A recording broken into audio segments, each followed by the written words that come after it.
Xiao Xiao. Semua orang berseru. Semua tercengang. Dan tidak punya waktu untuk menyelamatkan ketika mereka merespons. Perbuatan darah terhubung. Dan semua orang menunggu nasib kematian bersama. Pada saat ini, hati setiap orang dipenuhi dengan penyesalan. Tuhan lemah. Dan dia tidak sabar untuk mewakilinya. Sangat bagus untuk membuat orang tidak ditanam di tangan Warcraft kelas atas. Tetapi mereka harus jatuh pada penembak arogan di masa-masa awal bintang 5. Semua orang sangat tidak mau. Tetapi tidak mungkin.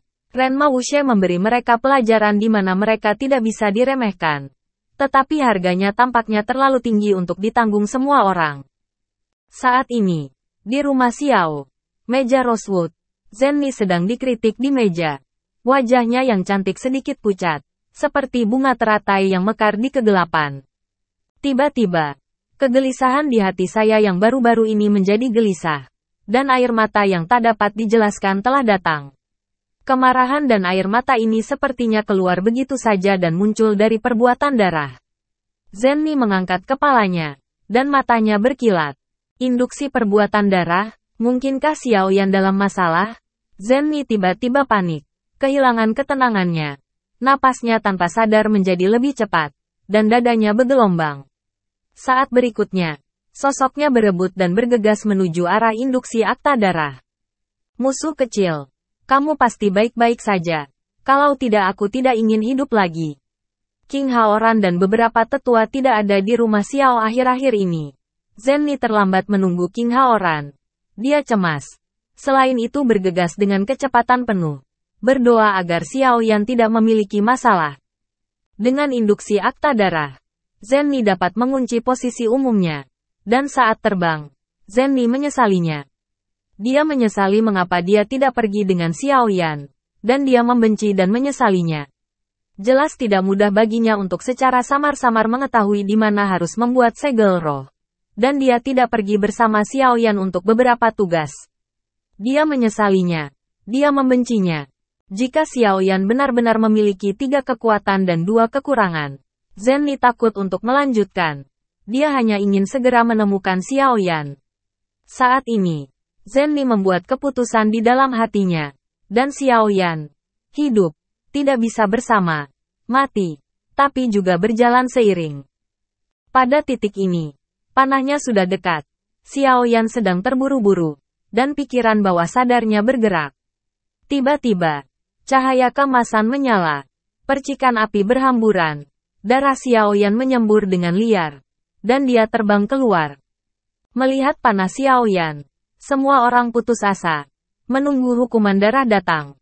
Tapi sejauh yang dia bisa lihat, ada menara emas kecil yang tergantung di depan tubuh Xiao Yan. Menara itu berwarna emas dan mempesona. Dan Xiao Yan terbang puluhan kaki ke bawah. Punggungnya terjebak di dinding dan dia terengah-engah. Ya Tuhan, Xiao Shao tidak mati. Semua orang membuka mulutnya lebar-lebar. Matanya melebar. Dan wajahnya tidak bisa dipercaya. Ternyata Xiao Yan tanpa sadar memanggil pagoda Zichen Suling saat dia dalam bahaya. Meskipun tidak tumbuh, itu kebetulan memblokir panah pembunuh.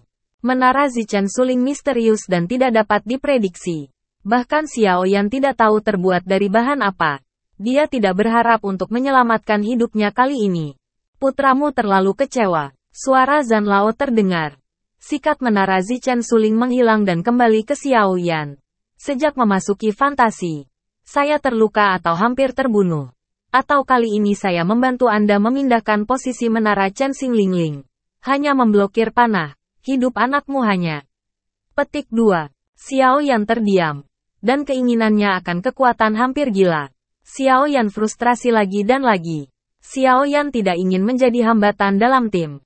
Seperti panah barusan. Karena akta darah. Dia hampir membunuh seluruh tim. Xiao Shao. Xiao Shao. Saat ini, semua orang dikelilingi oleh Xiao Yan. Xiao Zhan tidak pernah berani untuk peduli kali ini. Dan membuka perisai terkuat untuk pertama kalinya. Aku menunggu pelindung menjadi lemah. Dan meminta Xiao Shao untuk memaafkanku. Le Shaolong sangat bersalah dan berkata, menundukkan kepalanya. Terkadang Xiao Shao terluka. Saya menunggu ketidakmampuan. Dan saya menunggu hukuman. Xiao Zhan menoleh ke belakang, dan ketabahannya penuh rasa malu. Semua orang dihukum. Xiao Yan menatap mata tulus semua orang dan menghela nafas. Itu bukan salahmu. Kamu tidak salah. Itu adalah kekuatan rendahku sendiri yang telah menyeretmu ke bawah. Satu anak panah barusan hampir membunuh hidupmu. Jadi aku harus marah. Xiao Yan melanjutkan. Tapi pidatonya sedikit sulit. Terburu-buru untuk mengambil obat mujarab.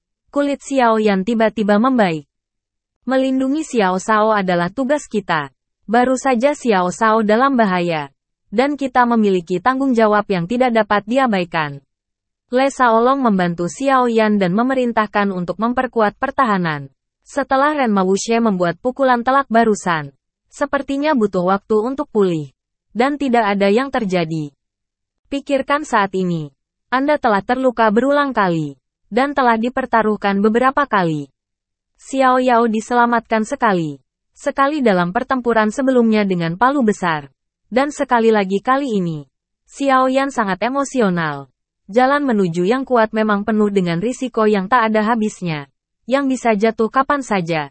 Dan terkadang itu, hanya satu pikiran. Xiao Yan menoleh dan menatap Le Shaolong dan yang lainnya.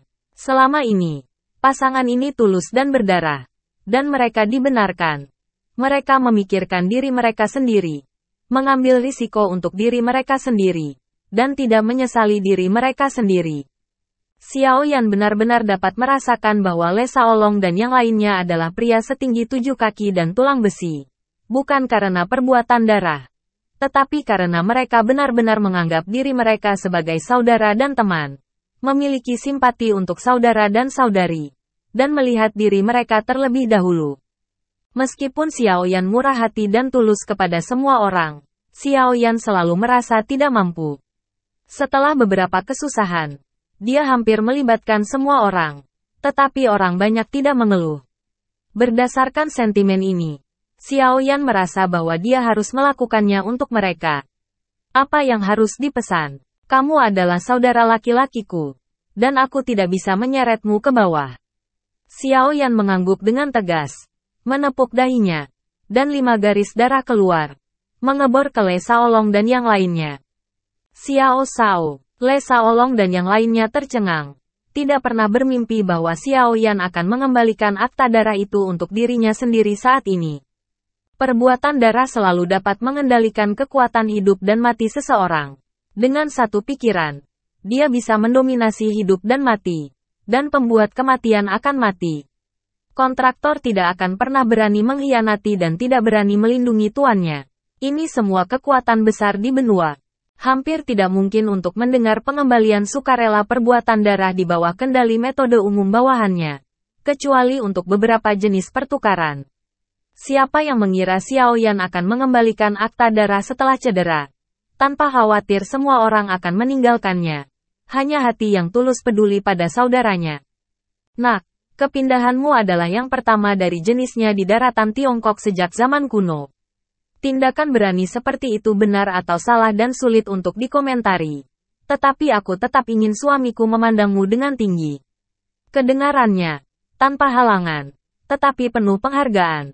Aku bertekad, jadi jangan berhenti. Jika kamu masih memperlakukanku sebagai saudara. Xiao Yan menarik napas, dan mengabaikan lelaki tua itu. Dan melanjutkan. Dia tidak berusaha memenangkan hati semua orang. Dia benar-benar merasa bahwa setiap orang adalah saudara dan temannya. Dia tidak bisa lagi menahan semua orang seperti yang dia lakukan barusan. Melihat kulit kemerahan Xiao Yan, mata Le Shaolong lembab. Dan lapisan tipis kabut mengungkapkan perasaan semua orang yang tak terlukiskan. Menghadapi ketulusan Xiao Yan, semua orang tersedak. Apapun namanya. Apa manfaatnya? Untuk mendapatkan kasih sayang, ketenaran, dan kekayaan ini tidak lain hanyalah sekilas. Darah bisa terkuras. Jiwa bisa hilang. Saudara konsentris.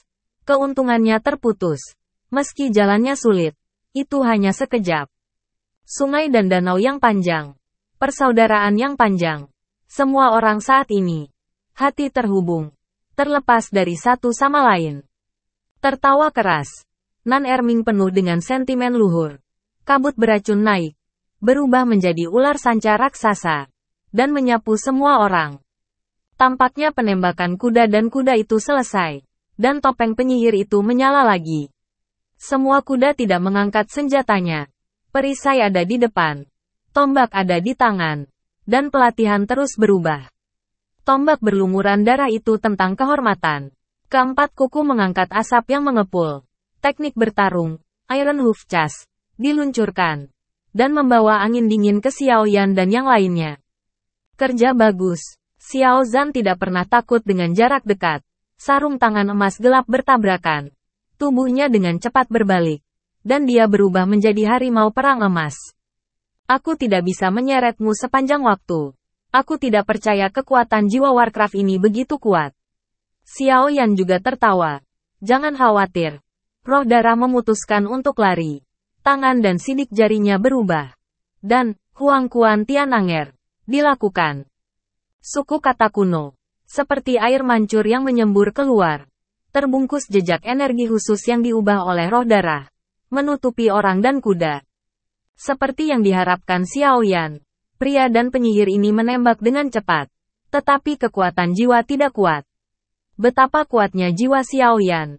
Yang pertama datang kemudian. Dan semua orang serta kuda menembak dalam sekejap. Orang-orang dan kuda yang bertanggung jawab tiba-tiba menembak secara tak terduga. Pemeran tiba-tiba tertunda. Momentumnya memudar pada satu waktu. Dan yang lainnya habis. Pikiran jatuh ke ruang kosong. Pada saat penyihir dan lelaki Wu menembak dengan lemah.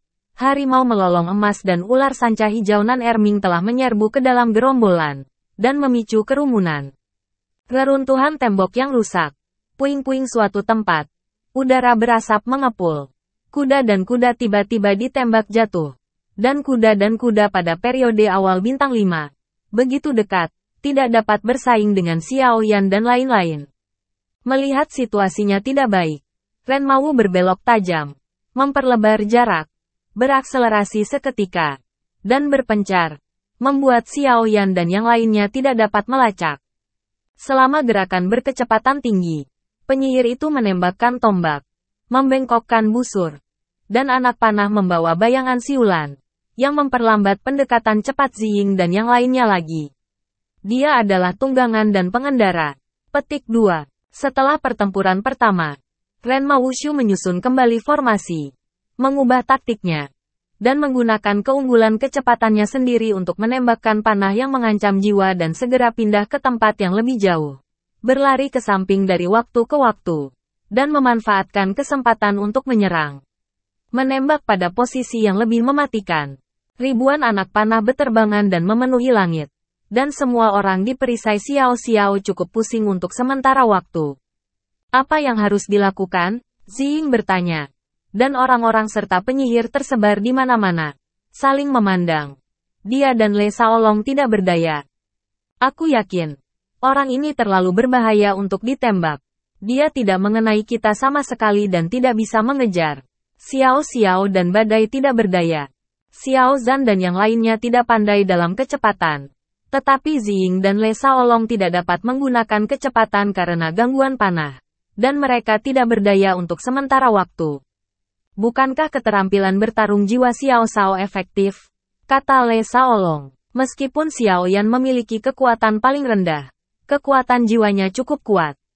Keterampilan bertarung jiwa baru saja membuat orang-orang ini terpana. Kuda dan pucuk orang-orang ini terlalu tinggi untukku. Keterampilan bertarungku hanya bisa menahannya sesaat. Dan mereka tidak bisa melukai mereka sama sekali. Xiao Yan tersenyum pahit. Cukup. Selama itu berfungsi sebagai sejumput. Dan untuk sedikit waktu bagi kita. Ziying dan aku bisa menyusul mereka. Le Shaolong dan Ziying mencerahkan mata mereka dan memberi saran pada saat bersamaan. Xiao Yan mengangguk. Roh darah diangkut lagi. Kekuatan jiwa keluar. Huang Kuan mengamuk.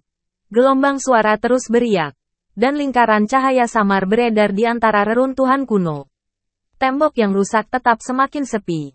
Ditutupi oleh kekuatan jiwa. Manusia dan kuda menembak tanpa batas. Dan mereka terjebak dalam stagnasi. Meski hanya sesaat, itu sudah cukup untuk Ziying dan Le Shaolong. Keduanya tampak melewati kehampaan dengan sinar cahaya ilahi. Bila para prajurit bersinar terang, dan darah berceceran. Tempat yang mereka lalui seperti kematian seorang pemanen. Aku tidak bisa memikirkan efek yang begitu kuat dalam melawan keterampilan menembak jiwa orang-orang ini. Jika bukan karena Xiao Shao kali ini, kita tidak akan bisa memenangkannya. Nan Erming, yang menjaga Xiao Shao, menghela nafas dengan badai. Melihat efek seperti itu, hati Xiao Yan yang tertekan perlahan menghilang. Sejak memasuki fantasi, perasaan dilindungi telah membuat suasana hati Xiao Yan sangat berat. Dan sekarang dia akhirnya bisa berperan dalam tim. Xiao Yan sangat senang. Meskipun keterampilan bertarung jiwanya telah membuatnya lebih kuat dari jiwa mendiang kaisar. Li juga berjuang. Dan otaknya pusing di bawah cerukan. Tetapi dia mengatupkan giginya. Wajahnya pucat. Tetapi senyuman yang memuaskan muncul di sudut mulutnya. Xiao Shao, bisakah kamu bersikeras? Xiao Zhan bertanya dengan cemas ketika Xiao Yan tidak ada di depan wajahnya. Jika kamu tidak istirahat dulu, toh tidak akan ada banyak tembakan oleh manusia dan penyihir. Ikan yang luput dari jaring tidak masalah. Badai juga membuat kebisingan. Xiao Yan menggelengkan kepalanya. Dia menggigit bibirnya. Terus menjalankan keputusan roh darah. Bekerja sama dengan kemarahan Huang Kuantian. Dan membiarkan Ziying dan Le Shaolong memanen sisa-sisa terakhir. Krisis fantasi berlanjut. Dan tidak ada yang tahu apa yang akan terjadi selanjutnya. Tidak bijaksana membiarkan harimau kembali ke gunung. Xiao Yan sangat jelas. Untungnya, dengan bantuan roh darah, waktu pemeliharaan dan kekuatan kemarahan Huang Kuantian telah meningkat. Xiao Yan tidak bisa mendukungnya. Semuanya adalah kesimpulan sebelumnya. Para prajurit dan penyihir melarikan diri ketakutan. Tetapi mereka tidak dapat mengubah nasib dibunuh.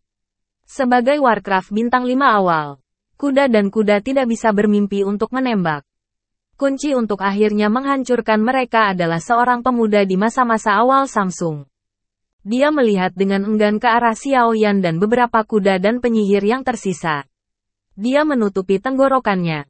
Tubuhnya jatuh ke tanah. Dan debu di tanah menutupi vitalitasnya. Darah membasahi tanah. Tetapi jiwa sudah berakhir.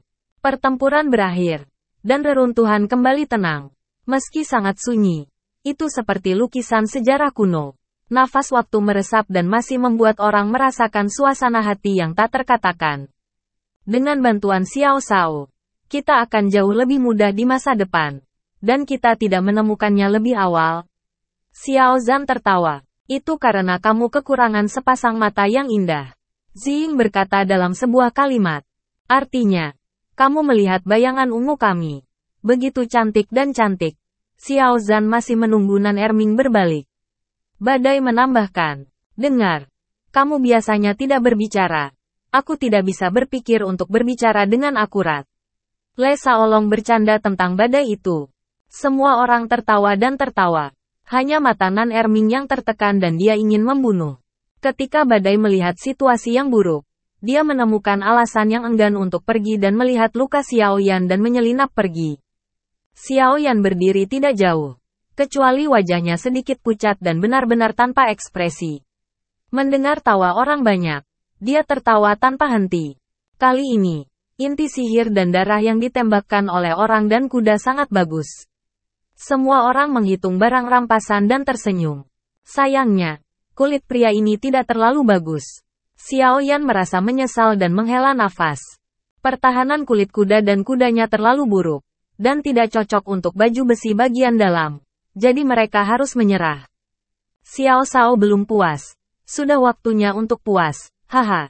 Xiao Zhan memeluk banyak inti sihir dan tidak bisa menahan tawa. Ya.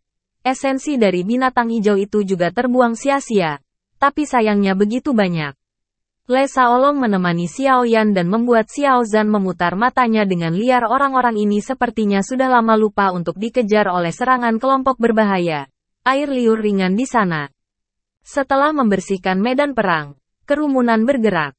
Di ujung reruntuhan, kota kuno itu terus-menerus tertutup debu tebal sepanjang jalan. Lampu perunggu kuno di kedua sisinya telah lama kehilangan kejayaannya. Saya melihat beberapa pohon purba secara kebetulan. Dan batangnya berlubang. yang membuat orang merasa kehilangan waktu dan perubahan waktu. Sepotong kelompok istana telah lama berubah menjadi reruntuhan. Tidak peduli seberapa megah dan megahnya di masa lalu. Tetapi bagaimanapun juga hancur. Hanya menyisakan puing-puing di satu tempat. Saat semua orang berjalan, mereka terkejut. Dan perasaan aneh memenuhi hati mereka. Seolah-olah semua yang ada di depan mereka sudah lama sekali. Seolah-olah telah mengalami pengendapan sejarah. Begitu berat sehingga orang-orang bernafas dengan rasa yang khusyuk. Bergerak di sepanjang jalan. Debu beterbangan. Xiao Yan dan yang lainnya bertemu banyak Warcraft. Ada macan yang pandai menyerang. Ada pertahanan yang luar biasa dari Tujin Zenkui. Ada elang emas secepat kilat dengan kecepatan yang menakutkan. Ada belut hujan es besar nilainya bervariasi dari periode bintang 5 awal hingga periode bintang 5 akhir. Angkanya berbeda. Setiap orang berjuang keras sepanjang jalan. Sepanjang jalan. Mereka semua adalah darah dan darah. Dalam pertahanan metamorf pertempuran Xiao. Keterampilan bertarung jiwa Xiao Yan. Le Shaolong dan bayangan ungu membunuh dengan pembunuhan massal yang kejam dari badai dan pertahanan gas beracun Nan Erming yang tak terkalahkan. Komunikasi jiwa ke hati telah diraih lagi dan lagi. Dan kemenangan telah diraih berulang kali. Dan banyak keuntungan telah diperoleh. Perjalanan ke dunia fantasi ini sangat bagus. Xiao Zhan mengandalkan dinding. Terengah-engah. Membersihkan bercak darahnya. Dan menyeka sarung tangan emas gelap dengan bersih. Panennya sangat banyak. Dan pertarungannya sangat seru. Aku merasa kemampuan bertarung yang sebenarnya jauh lebih kuat. Mata Nan Erming masih memiliki semangat bertarung. Dan wajahnya yang pucat menunjukkan kemerahan yang langka. Haha, kami sakit dan bahagia. Le Shaolong menelan ramuan itu dan merasakan lukanya pulih dengan cepat. Apakah kita sedikit kasar? Tempat yang kita lewati sepertinya adalah perlintasan belalang. Tidak ada yang tersisa. Hihi. Ziying tersenyum. Sepasang mata hijau muda. Jernih dan cerah seperti air Hongbi yang sama. Masih melirik ke sekitar. Tidak ada relaksasi sama sekali. Kebaikan terhadap musuh adalah kekejaman terhadap diri sendiri. Badai tidak sampai memerah. Berkata dengan benar. Xiao Yan terhibur oleh semua orang dan hendak berbicara. Tiba-tiba getaran di hatinya sepertinya merasakan sesuatu. Dia berdiri dan melihat ke arah timur laut. Arah di luar fantasi. Pinggiran lembah Guixu masih tertutup kabut beracun. Dan lapisannya tidak bisa dilihat dengan jelas. Tampaknya melahap semua yang terlihat di lembah. Hantu di lembah. Orang langka. Tapi saat ini berdiri seorang wanita. Wanita itu mengenakan gaun putih seperti kerudung. Seolah-olah dalam kabut asap. Dia memiliki wajah yang cantik. Kecuali ada lapisan darah di antara kulitnya dan dia tampak pucat dan tidak normal. Kecemasan terungkap di matanya. Wanita ini bukan orang lain. Zenni yang datang siang dan malam tanpa henti. Akhirnya mendekat. Zenni merasakan posisi Xiao Yan. Menghembuskan napas dengan ringan. Mengambil sebotol cairan Qingling. Dan sedikit menyesuaikan napasnya. Terus-menerus terburu-buru. Bahkan Zenni. Yang merupakan petarung bintang 5. Sedikit kesal. Tetapi wajahnya cerah. Xiao Yan. Tunggu aku. Kamu pasti baik-baik saja. Zenni memandangi lembah hantu yang tertutup kabut tebal. Tanpa ragu. Sosok itu berkedip. Menghilang di tempatnya. Dan memasuki lembah hantu. Bau lembab hutan dan cabang-cabang yang bersilangan menjengkelkan. Dan kabut beracun dari langit dengan cepat mengelilinginya. Tetapi tampaknya takut untuk membungkus sekitar 3 kaki dari Zenni. Lampu hijau berkelap-kelip di sebelah Zenni. Manik hijau menggantung di udara. Kecemerlangan mengalir. Sedikit cahaya lembut tumpah. Menutupi sosok Zenni yang melintas. Manik-manik itu biasa dan aneh. Dengan gaya sederhana. Tetapi transparan dan lembab. Sungguh menakjubkan bahwa lembah hantu penuh dengan debu dan kabut. Tetapi manik-manik itu menetes dan tidak lengket. Seolah-olah dapat mengisolasi asap. Nama manik, penghindaran kuno. Dapat menghindari belatung beracun. Mengusir nyamuk. Dan yakinlah. Sebagai Zenni, perlindungan tubuh ini secara alami sangat diperlukan. Dibandingkan dengan Xiao Yan dan yang lainnya. Zenni berjalan di pondok hantu ini dengan mudah. Melalui hutan kuno. Seekor ular terbang hijau keluar, dan taring gelap terlihat samar di kabut. Zenni tidak menghentikan langkahnya. Bentuknya salah. Sementara itu, ular hijau itu telah jatuh ke tanah. World of Warcraft bintang 4 awal secara alami bukan milik mata Zenni. Tetapi sangat aneh. Beraninya Warcraft bintang 4 berani menyerang Zenni, yang merupakan petarung bintang 5. Di antara keraguan Zenni, lampu hijau kecil menyala di hutan, dan tembakan hijau keluar. Sebagai World of Warcraft, peringkat-peringkatnya sangat jelas. Umumnya, dia takut menyerang peringkat tinggi dengan mudah. Tetapi Zenni sendirian, dan jumlah ular hijaunya banyak. Di bawah rasa lapar dan haus, dia melancarkan serangan tanpa ragu-ragu. Sedikit suara di hutan sampai ke telinga Zenni. Zenni menggelengkan kepalanya dan menghela nafas. Jejak tangannya berubah. Hambar dan biasa-biasa saja. Tetapi tidak ada yang aneh. Tetapi ribuan tanaman merambat muncul dari langit. Terjalin menjadi jaring surgawi. Semua ular hijau tidak memiliki kebocoran jaring dan diikat dengan kuat. Zenni pergi tanpa banyak keterikatan. Setelah beberapa saat, debu tertiup angin, dan kilau redup berangsur-angsur memudar. Jaring Tian Luodi menghilang, sepertinya tidak pernah muncul. Ular hijau mendapatkan kembali kebebasannya, tetapi mangsanya menghilang. Dalam berpacu, ada kolam lumpur dengan bau busuk, dan tiba-tiba terdengar tremolo logam. Seolah-olah seseorang mengguncang lonceng perunggu, dan lonceng perunggu tiba-tiba keluar. Jantung Zenni menegang, dan tangan batu gioknya mengalir sedikit ke cemerlangan. Tembakan kosong. Dengan keras, World of Warcraft yang besar terbang mundur. Dan seluruh tubuh armor berskala gelap seperti tinta. Bergerak sesuka hati. Dan suara emas dan besi tidak ada habisnya. Itu adalah binatang besi peleburan petir. Puncak bintang 4. Meskipun besar, itu sangat fleksibel. Alis Zenni mengerutkan kening. Tangan giok berubah. Dan 12 daun hijau berputar dan terbang keluar, bersinar seperti batu akik hijau. Kemudian, sidik jari kedua tangan berubah dengan cepat, dan daun hijau menjadi 2, 4, dan 8. Ratusan dan ribuan. Ribuan hijau. Langit diselimuti warna hijau. Cahaya hijau mengalir. Vitalitas tak berujung mengalir. Vitalitas tak berujung jatuh di mata binatang peleburan petir. Tetapi tidak kurang dari munculnya kematian. Melihat peleburan petir itu tidak baik, dia berbalik dan ingin lari. Tapi sudah terlambat. Daun hijau sebening kristal menutupi peleburan petir. Seolah dibaptis oleh angin dan embun beku. Setelah diasah waktu, tubuh pelebur petir suara, klik dan klik, dikeluarkan. Ketika daun hijau surut, tubuh besi peleburan petir itu layu, dan telah kehilangan vitalitasnya dan sekarat. Jika Xiaoyan dan yang lainnya ada di sini, mereka akan terkejut, tidak pernah melihat tembakan Zenni, dan tidak pernah mengira kekuatannya begitu mengerikan. Status Zenni mulia, dan Liga Sang Meng duduk di atas kekayaan dunia. Dia bisa menjadi negara yang kaya, terlepas dari keterampilan bertarungnya yang canggih atau harta eksotis lainnya. Zenni jauh dari orang biasa. Inilah mengapa Zenni hanyalah seorang kaisar bintang 5 awal. Tetapi dia menembak dengan ganas dan terluka luar biasa. Meskipun dia mengangkat tangannya untuk mundur dari ular hijau dan menghancurkan momok petir. Tetapi Zenni sama sekali tidak senang.